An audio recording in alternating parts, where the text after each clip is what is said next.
Engagement is provided by operation of the ignition switch in the start position, which activates a starter-mounted solenoid whose plunger is engaged with the hooked end of a pinion shift lever and operating fork.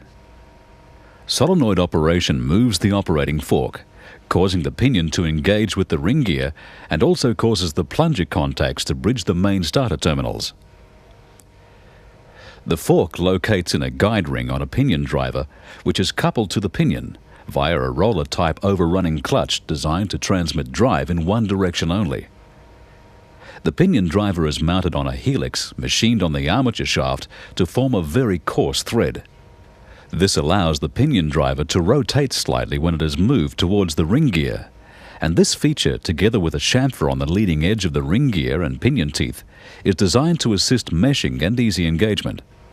However, if the pinion teeth butt against the ring gear teeth and engagement is prevented, the guide ring continues its axial movement by sliding over the sleeve of the driver and compressing a meshing spring until the plunger contacts bridge the main terminals and the armature begins to turn.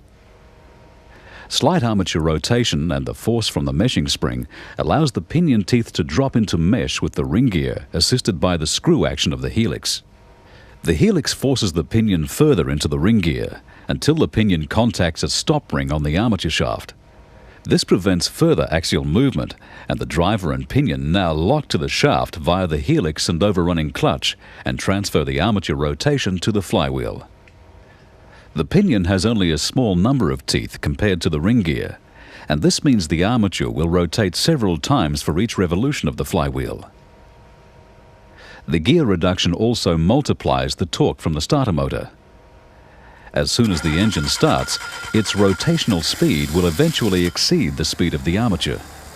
At this instant, the overrunning clutch breaks the connection between the pinion and the armature shaft and prevents overspeeding and damage of the armature. The pinion remains meshed as long as the engaging lever is held in the engaged position.